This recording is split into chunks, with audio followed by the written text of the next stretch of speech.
Hey everyone, welcome to सरकारी अर्ट once again. तो इस वीडियो में जो है मैं आप सभी के साथ एक इंपॉर्टेंट डिस्कशन करने वाला हूं, जो कि पीजीआई इंस्टीट्यूट जो है आपका चंडीगढ़ में, उसमें बीएससी नर्सिंग कोर्स के बारे में आपको अगर इन्फॉर्मेशन चाहिए तो ये वीडियो जो है आपके लिए होने वाली है। ठीक है, तो इस वीडियो में हम लोग डिस्कशन जो करेंगे वो पीजीआई चंडीगढ़ के बीएससी नर्सिंग कोर्स के बारे में करेंगे, साथ में पोस्ट बेसिक नर्सिंग जो है उस कोर्स के बारे में भी हम लोग देख लेंगे। तो मैं आपको शॉर्ट में डिफरेंस बता देता हूँ कि बीएससी नर्सिंग और पोस्ट बेसिक बीएससी नर्सिंग में क्या डिफरेंस होता है, क्योंकि काफी सारे स्टूडेंट्स इसमें कंफ्यूज रहते हैं। तो देखो, पोस्ट बेसिक नर्सिंग कोर्स उन कैंडिडेट्स के लिए होता है जिन्होंने ऑलरेडी एक डिप्लोमा कोर्स कर रखा है नर्सिंग में, जिसे हम लोग शॉर्ट में जीएनएम बोलते हैं, जिसका फुल फॉर्म है जनरल नर्सिंग एंड मिडवाइफरी। वो ऑलरेडी 3 साल का कोर्स होता है। और जो पोस्ट बेसिक नर्सिंग होता है वो कैंडिडेट्स वही कर सकते हैं जिन्होंने जीएनएम अपना क्लास 12 के बाद ऑलरेडी कंप्लीट कर रखा है। तो आपका पोस्ट बेसिक नर्सिंग जो है उसके बाद 2 साल में हो जाता है, और वो इक्विवेलेंट होता है बीएससी नर्सिंग के ही। ठीक है, तो मतलब जो बीएससी नर्सिंग की डिग्री उसी के इक्विवेलेंट रहता है आपका पोस्ट बेसिक बीएससी नर्सिंग। ठीक है, और बीएससी नर्सिंग आपका क्लास 12 के बाद डायरेक्टली होता है 4 साल का कोर्स। तो आई होप आपको ये चीज क्लियर हो गई होगी। तो ये जो प्रोस्पेक्टस मैंने अभी ओपन कर रखा है ये 2022 का है।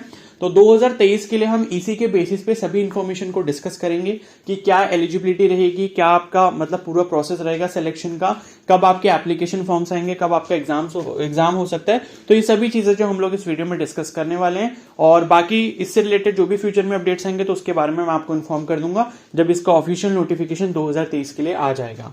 ठीक है, तो आप सभी से रिक्वेस्ट है कि चैनल को जरूर सब्सक्राइब कर लें और बेल आइकन को प्रेस कर लें, सो दैट आपको फ्यूचर में इससे रिलेटेड अपडेट्स मिलते रहें। और बाकी भी जो है बीएससी नर्सिंग और पैरामेडिकल ये सब कोर्सेज के बारे में जहां कहीं से भी मेरे को इन्फॉर्मेशन मिलती है कि इस यूनिवर्सिटी के फॉर्म्स आ चुके हैं, तो उसके बारे में जो है मैं टाइम टू टाइम अपडेट देता रहता हूं। करंटली अभी एम्स का फॉर्म ओपन है, मतलब उसकी लास्ट डेट एक्सटेंड कर दी गई थी, तो 20 अप्रैल जो है उसकी लास्ट डेट है। इनकेस आपको बीएससी नर्सिंग पैरामेडिकल करना ही है तो एम्स का फॉर्म बिल्कुल भी मत छोड़ना, एम्स का फॉर्म आप जरूर भर लो। एम्स के फॉर्म का रजिस्ट्रेशन वगैरह सब कैसे करना है उससे हेल्पफुल वीडियोस का जो लिंक है वो आपको कमेंट सेक्शन में मिल जाएगा, वहां से जाके देख लेना। ठीक है, तो अब जो है हम लोग डिस्कशन अपना स्टार्ट कर लेते हैं। ठीक है, तो ये जो है आपका पीजीआई एमईआर चंडीगढ़ है, post graduate institute of medical education and research Chandigarh. ठीक है, तो इसका जो कॉलेज ऑफ नर्सिंग है उसका एक अलग से नाम इन्होंने दिया है, national institute of nursing education 9। ठीक है, तो ये इसके कॉलेज ऑफ नर्सिंग का इन्होंने नाम दे रखा है। ठीक है, अब हम लोग बात करते हैं, ये जो है पिछले साल का शेड्यूल है कि पिछले साल जो आपके एप्लीकेशन फॉर्म रिलीज हुए थे, रजिस्ट्रेशन प्रोसेस जो स्टार्ट हुआ था वो मई में हुआ था। ठीक है, तो मई के मंथ में स्टार्ट हुआ था, लेकिन इस साल जो है पूरी एक्सपेक्टेशन है कि अप्रैल में इसका एप्लीकेशन फॉर्म आ जाएगा, और आपका जो एग्जाम है वो कहीं ना कहीं जून के फर्स्ट हाफ में हो सकता है। ठीक है, तो मतलब 15 जून से पहले पहले कहीं ना कहीं आपकी एग्जाम डेट रह सकती है। बाकी मैं इतना ज्यादा मतलब आपको करेक्ट तो नहीं बता सकता, लेकिन मैं ऐसी प्रेडिक्शन कर रहा हूं कि अप्रैल में इसका फॉर्म आ जाएगा। ठीक है, तो काफी सारी वेबसाइट्स में भी मैंने जाकर चेक करा तो वो भी यही बता रहे हैं कि अप्रैल तक फॉर्म आ जाएगा। पिछले साल थोड़ा सा डिले हो गया था। ठीक है, तो अप्रैल में कभी भी इसका एप्लीकेशन फॉर्म आ सकता है। इन केस कोई प्रॉब्लम होती है, कुछ होता है, तो फिर आपका मई में तो 100% फॉर्म आएगा ही आएगा। ठीक है, और आपका जो एग्जाम है वो आप मानकर चलो कि आपका एग्जाम जून में ही रहने वाला है। तो आप अपनी प्रिपरेशन इस तरीके से करो कि मई तक जो है आपका पूरा सिलेबस खत्म हो जाए। ठीक है, उसके बाद जो है आपका इसमें जो एग्जाम रहता है वो सीबीटी मोड में रहता है। सीबीटी मोड का मतलब होता है कंप्यूटर बेस्ड टेस्ट। तो आपको क्या है, जब आपका एडमिट कार्ड आएगा फॉर्म फिल करने के बाद, एडमिट कार्ड जब आपका आएगा तो उसमें जो है आपको एक एग्जाम सेंटर दिया जाएगा। वहां एग्जाम सेंटर पे जाने के बाद जो है आपको अलग अलग सिस्टम दिए जाते हैं, मतलब कंप्यूटर दिए जाते हैं। वहां पे उस पे आपके क्वेश्चंस आते हैं, उन क्वेश्चंस में से जो करेक्ट आंसर होता है वो आपको उसमें चूज करना होता है, टिक लगा देना होता है। ठीक है, माउस का यूज करके टिक लगाना होता है। तो इस तरीके से आपका सीबीटी मोड में ये एग्जाम कंडक्ट करवाया जाएगा। ठीक है, तो ये हो गई। और बाकी आप काउंसलिंग मान के चलो कि जुलाई अगस्त में होगी, और सितंबर तक जो है आपका फाइनली एडमिशन हो जाएगा, जिसको भी सीट मिलनी होगी मिल जाएगी। ओके, और बाकी इसकी एलिजिबिलिटी वगैरह जो अभी हम लोग आगे डिस्कस करेंगे। और बाकी यहाँ पर एप्लीकेशन फॉर्म की फीस जो है वो देखो यहाँ पर लिखी है 1500 रुपए जो है वो आपकी जनरल कैटेगरी के लिए, ओबीसी कैटेगरी के लिए और ईडब्ल्यूएस कैटेगरी के लिए। ये पिछले साल का था, हो सकता है इस साल 100-200 रुपए बढ़ सकते हैं। ठीक है, लेकिन इसका अभी कुछ कंफर्मेशन नहीं है। ठीक है, अगर बढ़ेंगे तो भी मैं आपको बता दूंगा। बाकी SC ST कैटेगरी के लिए इन्होंने 1200 रुपए प्लस ट्रांजेक्शन चार्जेस इन्होंने दे रखा है। ओके, और उसके बाद जो है जो PWBD कैटेगरी के कैंडिडेट्स हैं उनको कोई भी फीस पे नहीं करनी, और उनके लिए जो फॉर्म है वो फ्री रहने वाला है। क्लियर है, और उसके बाद जो है मोड ऑफ पेमेंट वगैरह इन्होंने लिखा है, ऑनलाइन कर सकते हो। ये सब चीज़ें हम लोग बाद में देखेंगे। इसकी ऑफिशियल जो वेबसाइट है वो है pgimer.edu.in। ठीक है, तो इसी वेबसाइट पे जाके अपने आपको जो है रजिस्ट्रेशन करना होगा। ओके, अब हम लोग नीचे चलते हैं। ये कुछ इन्होंने एडमिनिस्ट्रेटिव स्टाफ वगैरह के इन्होंने नंबर वगैरह दिए हैं, इन्फॉर्मेशन दी है। इन केस किसी को कोई क्वेरी करनी है तो वो इन नंबर्स पे कर सकता है, ठीक है। अब हम लोग नीचे चलते हैं, ये इंट्रोडक्शन वगैरह इसको छोड़ देते हैं, कॉलेज के बारे में दिया है यहाँ पर इन्फॉर्मेशन। अब सीट्स की बात कर लेते हैं, ठीक है। तो बीएससी नर्सिंग 4 ईयर का जो प्रोग्राम है इन्होंने लिखा है ओनली फॉर फीमेल कैंडिडेट्स, तो मेल कैंडिडेट्स यहाँ पर एलिजिबल नहीं है। और एम्स में भी जो है फीमेल कैंडिडेट्स ही एलिजिबल हैं बीएससी नर्सिंग कोर्स के लिए, लेकिन बीएससी पैरामेडिकल कोर्स में मेल और फीमेल दोनों अप्लाई कर सकते हैं। किसमें? एम्स में, ठीक है। लेकिन यहाँ पर जो है इसका पैरामेडिकल का मुझे नहीं पता, पैरामेडिकल का फॉर्म आता है नहीं आता वो मैं चेक कर लूंगा। तो फीमेल कैंडिडेट्स ही यहाँ पर एलिजिबल रहेंगी बीएससी नर्सिंग कोर्स के लिए। और जो पोस्ट बेसिक बीएससी नर्सिंग है ये आपका कोएड है। कोएड का मतलब इसमें बॉयज और गर्ल्स दोनों ही अप्लाई कर सकते हैं और ये आपका 2 साल का कोर्स रहता है। ओके, अब सीट्स की बात कर लेते हैं। तो बीएससी नर्सिंग की जो लास्ट ईयर के अकॉर्डिंग सीट्स है, इस साल देखो सीट्स अगर चेंज कुछ भी आता है तो पॉजिटिव चेंज ही आएगा, ऐसा तो नहीं है कि सीट्स घट जाएंगी, हो सकता है कि बढ़ ही जाएं या फिर सेम रहेंगे। तो जनरल कैटेगरी की जो पिछले साल के अकॉर्डिंग जो सीट्स थी वो 47 थी, एससी कैटेगरी के लिए 14 थी, एसटी के लिए 7 सीट्स थी, ओबीसी के लिए 25 सीट्स थी, ठीक है। और पीजीआई स्टाफ के लिए कोई भी यहाँ पर सीट नहीं थी। और उसके बाद जो है पीडब्ल्यूबीडी कैटेगरी के लिए उन्होंने 5 सीटें अलग से रिजर्व रखी हैं।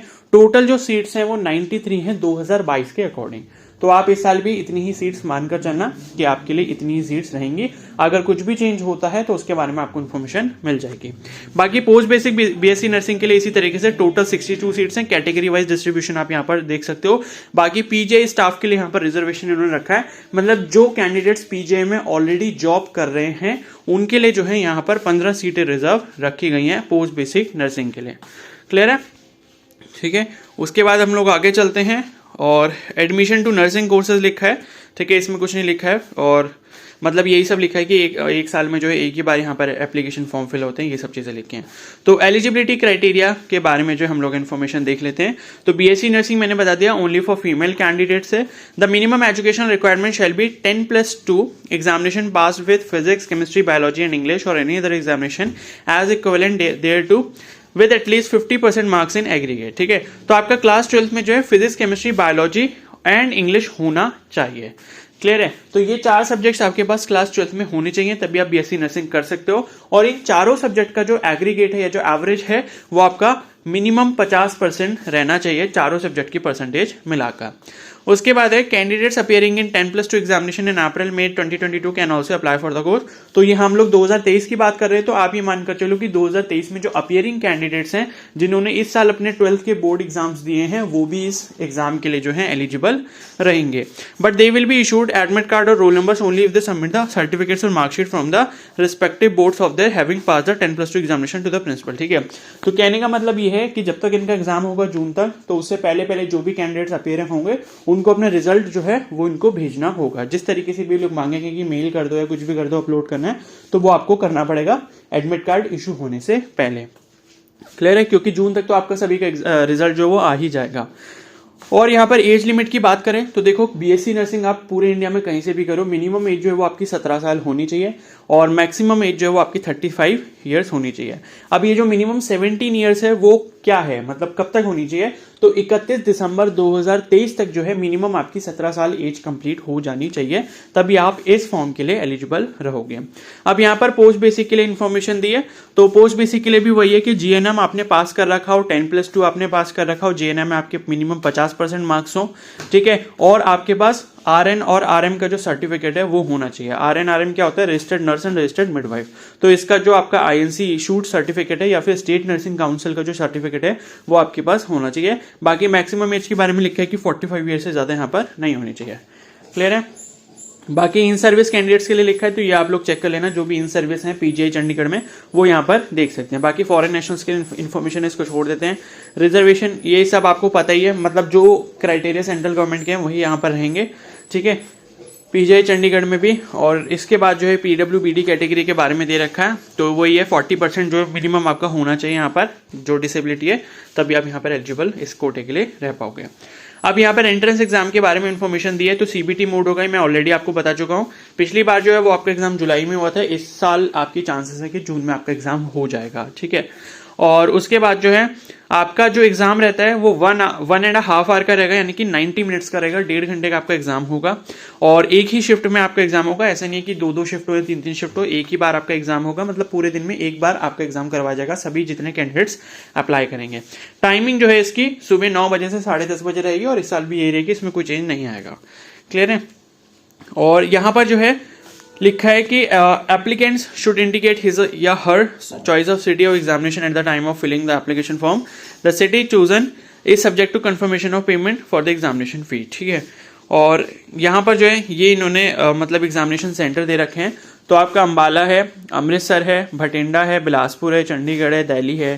ठीक है। और ये फजिल्का है पंजाब में, हमीरपुर हिमाचल में है, जलंधर पंजाब में है, कांगड़ा है, और उसके बाद पानीपत है, पटियाला है, रोहतक है, शिमला है। ठीक है। अब यहाँ पर जो है कुछ और इन्फॉर्मेशन लिखी है कि मतलब while PGI shall make all possible efforts to allocate candidates in cities chosen by them, however due to technical logistic and other unforeseen reasons. मतलब ये है कि आप कोई भी सेंटर चूज कर सकते हो, वो आपको मिल जाएगा, लेकिन 1% चांसेस हो सकता है कि किसी भी टेक्निकल इशू की वजह से या कुछ भी ऐसी चीज की वजह से वो आपको एग्जाम सेंटर ना दिया जाए, हो सकता है कि दूसरा दे दिया जाए। ठीक है। तो उसमें जो है फिर आपको थोड़ा सा एडजस्ट करना होगा। बाकी ये कोविड-19 इंस्ट्रक्शंस दे रखे हैं, हो सकता है इस साल भी फॉलो होंगे, क्योंकि इस साल भी कोविड बढ़ रहा है। तो वही सब आपको ग्लव्स, मास्क, हैंड सैनिटाइजर ये सब लेकर जाना होगा। अब यहाँ पर कुछ कैंडिडेट्स का डाउट ये होगा कि क्या अदर स्टेट कैंडिडेट्स एलिजिबल हैं। तो अभी तक देखो हमने एलिजिबिलिटी क्राइटेरिया पढ़ा, उसमें कहीं पर भी ऐसा नहीं लिखा था कि स्टूडेंट के पास जो है डोमिसाइल होना चाहिए किसी पर्टिकुलर स्टेट का, यानी कि हरियाणा का, चंडीगढ़ का या पंजाब का, किसी का होना चाहिए। ठीक है। और यहाँ पर एक चीज ये भी देख सकते हो, जो एग्जाम सिटी है वो इन्होंने हरियाणा में दिए हैं, पंजाब में दिए हैं, एनसीआर में भी दिया है, और हिमाचल प्रदेश में दिया है। ठीक है। तो और चंडीगढ़ में दिया है। तो ये देख सकते हो कि अलग अलग स्टेट्स में ये लोग एग्जाम सिटीज दे रहे हैं। तो इसका मतलब है कि सभी कैंडिडेट्स यहाँ पर एलिजिबल रहेंगे, मतलब ऑल इंडिया से जो भी कैंडिडेट्स अप्लाई करना चाहते हैं वो यहाँ पर कर सकते हैं, कोई भी इसके लिए बाउंडेशन नहीं है। ठीक है। बस यही है कि इसकी सीट्स कम है, 93 सीट्स है, तो उसमें कंपटीशन जो है वो काफी ज्यादा हो जाएगा बीएससी नर्सिंग के कैंडिडेट्स के लिए, लेकिन फिर भी ट्राई करना जरूरी है। इसीलिए मैं बोल रहा हूं, जिसने एम्स का फॉर्म नहीं फिल करा, एम्स का फॉर्म फिल कर लो, वहां पर आपके पास 1000 सीट्स हैं बीएससी नर्सिंग की। ठीक है। और वहां पर आपकी पढ़ाई भी जो है ना बिल्कुल फ्री रहने वाली है, ऑलमोस्ट फ्री रहने वाली है। ठीक है। कुछ भी आपको फीस वगैरह नहीं देनी होती, हॉस्टल की भी फीस नहीं देनी होती, बस आपको मैथ्स का चार्ज देना पड़ता है, जो कि लगभग 3000 रुपए पर मंथ रहता है। ठीक है। तो वो बहुत सही चीज है कि अगर आप उसकी प्रिपरेशन करते हो और उसके लिए अप्लाई करते हो, सिलेक्शन हो जाता है, तो बहुत सही चीज है। ठीक है। तो ये कोविड-19 से रिलेटेड इंस्ट्रक्शंस हो गए। और उसके बाद जो है ये सब छोड़ देते हैं, अनफेयर मीन्स वगैरह। ठीक है। ये अभी काम की नहीं है। बाकी एग्जाम पैटर्न यहाँ पर दिया है कि candidates will be consider for selection to BSc nursing course based on a test consisting of 100 multiple choice question with 4 alternatives. ठीक है। तो 100 एमसीक्यू क्वेश्चंस रहेंगे, 1.5 घंटे का टाइम, यानी कि 90 मिनट में 100 क्वेश्चन आपको करने होंगे, और नेगेटिव मार्किंग इसमें यहाँ पर रहेगी 0.25 मार्क्स की। ठीक है। रॉन्ग आंसर के लिए। ओके। और यहाँ पर जो है सब्जेक्ट्स यहाँ पर दे रखे हैं इन्होंने, क्या क्या पूछा जाएगा आपसे बीएससी नर्सिंग में। तो फिजिक्स, केमिस्ट्री, बायोलॉजी ये तो पूछा जाएगा, उसके साथ इंग्लिश और जीके करंट अफेयर्स पूछा जाएगा।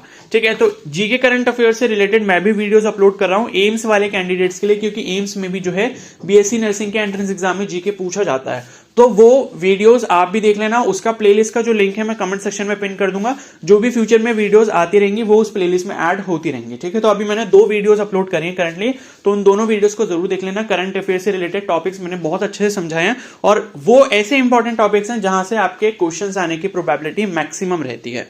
ठीक है। तो वो एक बार जरूर चेकआउट कर लेना। बाकी फिजिक्स, केमिस्ट्री, बायोलॉजी से रिलेटेड भी मैं क्वेश्चंस अपलोड जल्दी ही करने वाला हूं, तो उससे भी आपको काफी ज्यादा हेल्प मिल जाएगी। ठीक है। और इंग्लिश के बारे में बता दूंगा कि किस तरीके के क्वेश्चंस आपसे पूछे जाएंगे। तो प्रिपरेशन से रिलेटेड मैं आपको थोड़ा बहुत आइडिया दे दूंगा कि किस तरीके से आपको प्रिपरेशन करनी है, बाकी मेहनत तो आपको खुद से करनी होगी। ओके। और यहां पर लिखा है कि अब आपका डाउट ये होगा कि फिजिक्स, केमिस्ट्री, बायोलॉजी कौन सा लेवल पूछा जाएगा। तो देखो 11th और 12th का सिलेबस आपसे पूछा जाएगा यहाँ पर फिजिक्स, केमिस्ट्री, बायोलॉजी के लिए। अब यहाँ पर बीएससी नर्सिंग पोस्ट बेसिक का भी सिलेबस दिया हुआ है। ठीक है। तो ये देख लेना, जो भी candidates BSc nursing post basic करना चाहते हैं तो इसका स्क्रीनशॉट एक बार लेकर रख लेना, और आपके 100 क्वेश्चन रहेंगे यहाँ पर 100 मार्क्स के। ओके। और जीएनएम का सिलेबस यहाँ पर रहता है। ठीक है।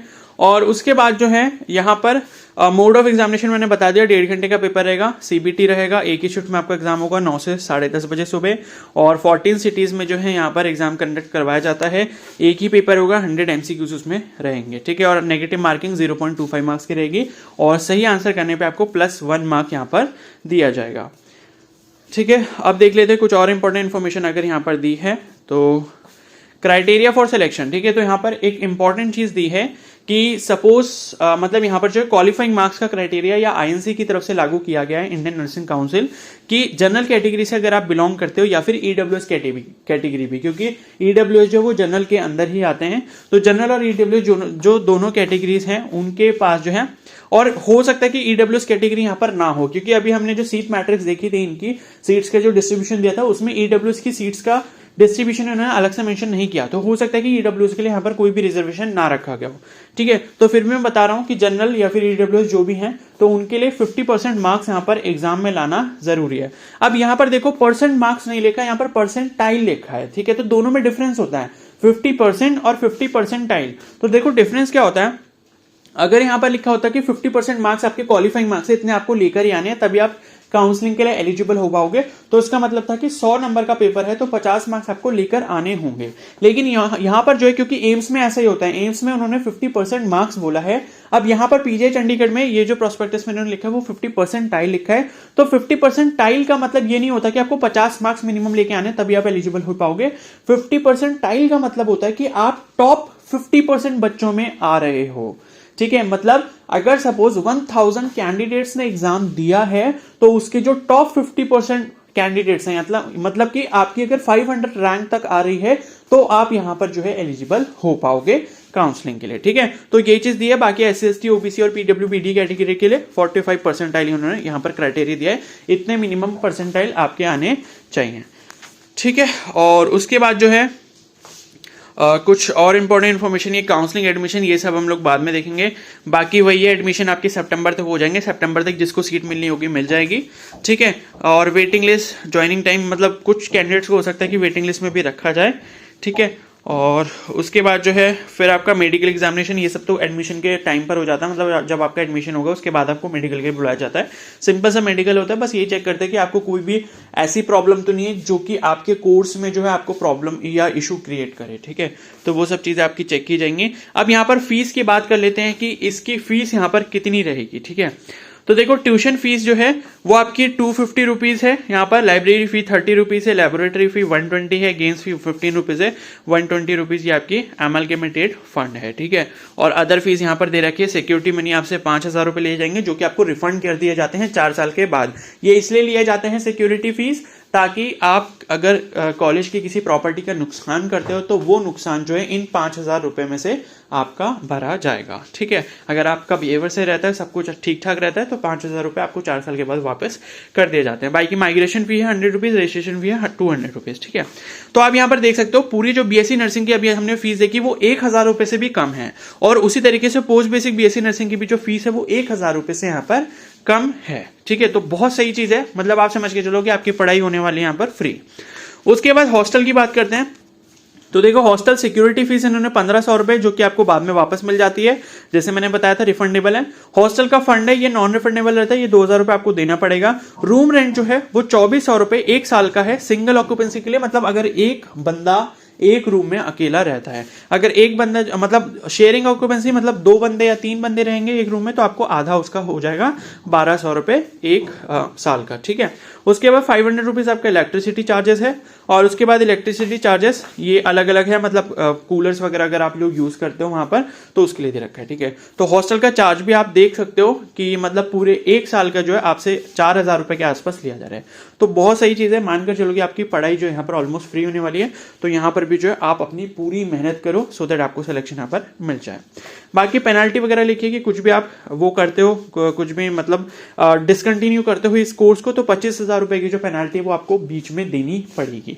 ठीक है, तो इन केस आपने कोर्स को बीच में छोड़ दिया तो 25,000 रुपीज आपको यहाँ पर पे करने होंगे, ऐसा इन्होंने साफ साफ मेंशन किया है। तो सोच समझ के यहाँ पर एडमिशन लेना, क्योंकि कुछ कैंडिडेट्स का रहता है कि हम नीट की तैयारी करेंगे फिर नीट में हो जाएगा, तो देख लेना अपने अकॉर्डिंग।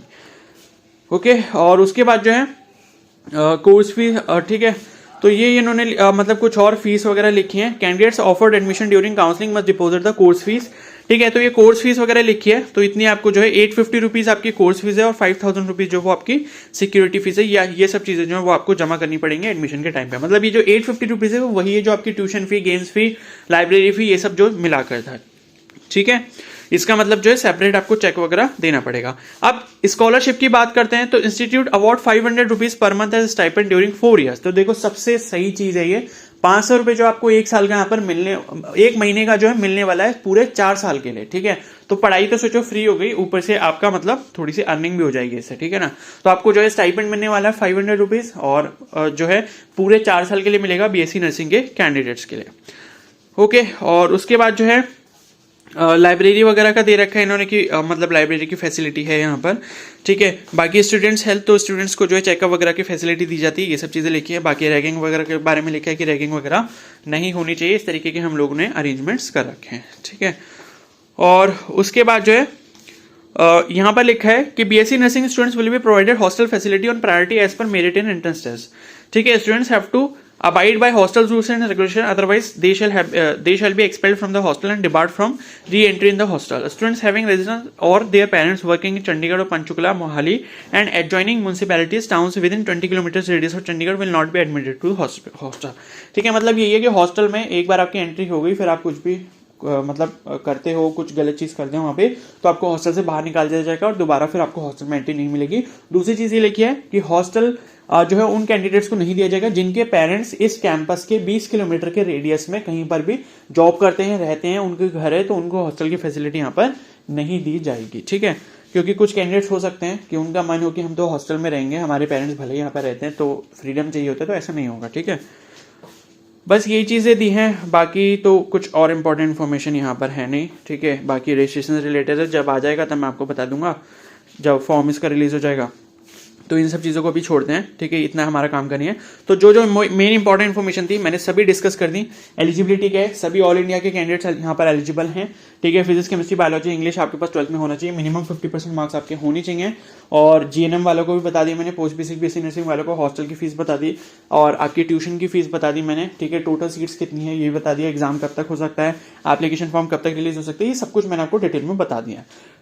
अब इसके बाद भी अगर आपको कोई डाउट रह जाता है तो मुझे कमेंट सेक्शन में बोल सकते हो, या फिर मुझे इंस्टाग्राम पे मैसेज कर सकते हो। इंस्टाग्राम का लिंक आपको कमेंट सेक्शन में मिल जाएगा। और अगर ये वीडियो थोड़ी सी भी हेल्पफुल लगी तो प्लीज को जरूर लाइक कर देना, चैनल पर नए तो सब्सक्राइब कर लो और बेल आइकन को प्रेस कर लो, सो दैट इस एग्जाम से रिलेटेड और जितने भी एग्जाम्स हैं आप लोगों के लिए उससे रिलेटेड इन्फॉर्मेशन जो आपको फ्यूचर में भी मिलती रहे। Okay, so thank you and have a nice day.